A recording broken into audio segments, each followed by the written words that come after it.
সবসময় আসলে তাদের পক্ষে আসলে মুখোশ পরে থাকাটা সম্ভব হয় না। জামাতের আসলে এই ধরনের বক্তব্য নতুন কিছু না। মনের কথা সেই হ্যাকারটা বলে দিছে। তিনি আল জাজিরাতে যে সাক্ষাৎকারটি দিয়েছেন সেটি নিশ্চয়ই হ্যাক হয়ে দেন নাই। উন্মানব হিসেবেই দেখতে চায় এবং নারীদেরকে তারা লিডারশিপে দেখতে চাই না। জামাতের আসলে এই ধরনের বক্তব্য নতুন কিছু না। সেটা কিছুদিন আগে তাদের একজন উপজেলা জেলা আমির তিনি ঢাকা বিশ্ববিদ্যালয় নিয়ে একই রকম বক্তব্য দিয়েছে যে ডাকসু আগে বেশ্যাদের একটা ব্যাপার বা এই ধরনের কথাবার্তা। এর বাইরেও আসলে চাকরিজীবী যেসব নারী বা যারা বাইরে পড়াশোনা করতে যায় তাদের প্রতি জামাতের যে ধরনের দৃষ্টিভঙ্গি, শুধুমাত্র জামাত না, আসলে ধর্মীয় মৌলবাদী যেসব রাজনৈতিক দলগুলো আছে প্রত্যেকের দৃষ্টিভঙ্গি আসলে নারীদের প্রতি একই রকম। যেমন কিছুদিন আগে যে বরিশালে চরমোনাই পীর মনীষা চক্রবর্তী বাসদের যে মহিমার্কার প্রার্থী ছিল সেখানে তাকে স্টেজ থেকে নেমে যেতে বলা হয়, কারণ সে একই স্টেজ একজন নারীর সাথে শেয়ার করবে না। কিন্তু যখন সে জাতীয় সংসদে যাবে সেখানে তো নারীদের একটা উপস্থিতি থাকবে, কিংবা সংরক্ষিত আসনে যেসব নারীরা আছে তাদের সাথে তো একই স্টেজ তাদেরকে শেয়ার করতে হবে। তো এই ধরনের আসলে বক্তব্যগুলা মানে মেইন এই ধরনের রাজনৈতিক দলগুলা যখন এই ধরনের কথাবার্তা বলে, একটা সভ্য সাধারণ মানে স্বাভাবিক একটা দেশে কিন্তু এই ধরনের রাজনৈতিক দল এক্সিস্ট করারই কথা না। সেটা যদি বিশ্বের যে কোনো সভ্য দেশে, আমি ইউরোপ আমেরিকা বুঝাচ্ছি না, যে কোনো সভ্য দেশে যদি এই ধরনের বক্তব্য কোনো রাজনৈতিক নেতা বা কোনো রাজনৈতিক দল মনে করে এই ধরনের মতাদর্শের, তাদের কিন্তু রাজনীতিতে অংশগ্রহণ করার কোনো অধিকারই থাকে না। একটা দেশ বা পৃথিবীর যে কোনো জায়গায় আসলে মানে পুরো সৃষ্টির মধ্যেই তো মানে 50% পুরুষ, 50 অর্ধেক মানে 50% না হলো কাছাকাছি পরিমাণে নারী পুরুষ। এই সমাজ বা সোসাইটি সবকিছুই তো আসলে একই বৃন্দে দুটো ফুলের মতো। তো এই ধরনের যে নারী বিদ্বেষী দৃষ্টিভঙ্গি, এটা জামাত কিংবা এই যে ধর্মীয় ফ্যাসিস্ট মৌলবাদী যেসব গোষ্ঠীগুলো আছে তাদের জন্য নতুন কিছু না, কিন্তু এটা আসলে আমাদেরকে হতাশ করে যে এই ধরনের রাজনৈতিক দলগুলো আসলে সমাজে এক্সিস্ট করে এবং তারা মেইন স্ট্রিম রাজনীতির সাথে যুক্ত আছে এবং সামনের নির্বাচনও আসলে তারা হয়তো বিভিন্ন জায়গায় জিতবে, অথবা দেখা যাবে মানে এই যে যেই সব প্রতিষ্ঠানগুলাই তারা আছে তাদের যে প্রতিষ্ঠানগুলা এইগুলোতে তারা একই রকমের দৃষ্টিভঙ্গি আসলে ইম্পোজ করে। যেমন জামাতের বিভিন্ন প্রতিষ্ঠানে দেখা যাচ্ছে যে নারীদেরকে কাজ করতে পারবে না, কিংবা এই যে তারা এই ধরনের যে বক্তব্য দিচ্ছে যে নারীরা একটা প্রতিষ্ঠানের প্রধান হতে পারে না, তাহলে তো এই যে জামাতের যে বিভিন্ন প্রতিষ্ঠানে এগুলোর মধ্যে এক রকমের হিজাব পরা বা নিকাব পরা বাধ্যতামূলক করা, আরেকজনের উপর চাপিয়ে দেওয়ার, এই ব্যাপারগুলো তাদের মধ্যে খুবই প্রকট। এই ধরনের আসলে ফ্যাসিস্ট মনোভাব বা মৌলবাদী মনোভাব নিয়ে মেইন স্ট্রিম পলিটিক্সে তারা কোনোভাবে আসলে আসার মতো যোগ্যতা রাখে না, বা যেই নির্বাচন কমিশন তারা চাইলে কিন্তু এগুলোর এগেনস্টে একটা পদক্ষেপ নিতে পারে, কিন্তু তারা এই ধরনের কোনো পদক্ষেপ নিচ্ছে না। এটা আমাদের জন্য হতাশার। কি বলবো যে আমি আসলে জামাতের অনলাইন যে সাইবার বুলিং হ্যারাসমেন্ট তার একজন প্রত্যক্ষ ভিকটিম, এবং আমাকে রেপ থ্রেট থেকে শুরু করে ডেথ থ্রেটও দেওয়া হয়েছে ইনবক্সে।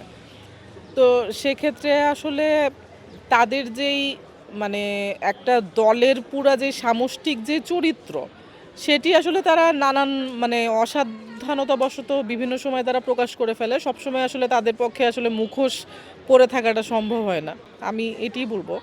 কারণ তারা ৭১-এ নারীদের সাথে কি করেছে এটি আসলে তো মানে যতদিন বাংলাদেশ থাকবে ততদিন তো এটি অস্বীকার করার সুযোগ নেই। এবং আমি বলবো যে স্বাধীনতার পরবর্তী সময় আমি মনে করি যে ৫ আগস্টের পরে জামাত সবচেয়ে বেশি ক্ষমতায়িত এবং ক্ষমতার কাছাকাছি থেকেছে। এবং জামাত ক্ষমতায়িত হলে নারীদের কি অবস্থা হয়, নারীদের নিরাপত্তা বলেন, আমাদের শিশুরাও ধর্ষণের হাত থেকে রেহাই পায় নাই, আইন শৃঙ্খলা পরিস্থিতি বলেন, নারীদের নিরাপত্তা বলেন, মব যেভাবে হয়েছে নারীদের উপর, তো সেই ক্ষেত্রে এবং কর্মক্ষেত্রে নারীদেরকে যেভাবে কোণঠাসা করে ফেলা হয়েছে, বিভিন্ন গুরুত্বপূর্ণ দায়িত্বগুলোতে যেরকম সামিনা লুৎফা ম্যামকে যখন পাঠ্যপুস্তক কমিটিতে একটি দায়িত্ব দেওয়া হয় তখন কিভাবে মব করা হয়েছে তার এগেনস্টে, তার এই পদটি বাতিল করার জন্য যেই মানে চেষ্টা, তো নানান রকম দৃষ্টান্ত আসলে আছে।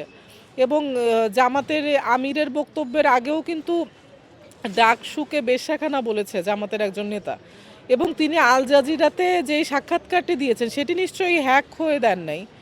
আবার তাদের যেই নারী বক্তা বুয়েট পড়ুয়া যে নারী বক্তা টকশোতে বলেন যে নারীরা সংসদে গেলে আসলে তাদেরকে ট্রফি হিসেবে উপস্থাপন করা হয়, সেটিও তো আসলে খুব স্পষ্টভাবে বার্তা দেয় যে তারা নারীদেরকে নিয়ে কি ভাবছে। এবং আমি আর একটু যোগ করতে চাই, আপনি দেখবেন ডাকসুর দিকেও যদি তাকান, ডাকসুতে যারা শিবিরের সাথে জোটবদ্ধ হয়েছিল শিবিরের সাথে, তাদেরকে দেখবেন যে বিভিন্ন বিতর্কিত কন্ট্রোভার্সিয়াল যেই কাজগুলো সেগুলোতে তারা আসলে ভালনারেবল কমিউনিটিকে মানে সামনে দাঁড় করিয়ে দেয়। তাদের মাথায় মানে বড়ই রেখে লবণ রেখে বড়ই খাওয়ার, যেরকম জুমা কিংবা রাফিয়াকে যেভাবে মপ করতে মানে সামনে রাখা হয়, কিংবা উম্মে সালমার মানে কথাবার্তাগুলো যদি দেখেন অনেকটা মপ কালচারকে প্রমোট করার মতো, কিংবা সর্বমিত্রকে দিয়ে আসলে আমি বলবো যে আদিবাসী কমিউনিটির উপর যেভাবে ঘৃণা উৎপাদন করার একটা অপচেষ্টা তারা করছে। তো সব কিছু মিলে আসলে এটি তো কোনোভাবে সুস্থ রাজনীতি না, এবং এটি গণবিরোধী রাজনীতি। এই জনবিধ্বংসী রাজনীতি, এই কি বলবো যে জনগণের ক্ষতির কারণ আসলে কোনো রাজনৈতিক দলের হওয়াটা অত্যন্ত দুর্ভাগ্যজনক, এবং জামাতের ক্ষেত্রে এটা আসলে অবশ্যম্ভাবী। যারা বাংলাদেশ রাষ্ট্রের জন্মেরই পক্ষে ছিল না, তারা বাংলাদেশকে ক্ষতি ছাড়া আর কিছু করবে এটি যারা আশা করে, তারা তো আসলে বোকার স্বর্গে বাস করছে। আমরা যারা পড়াশোনা করছি, পড়াশোনা করে একদিন চাকরি করব, এইটাই তো স্বাভাবিক, তাই না?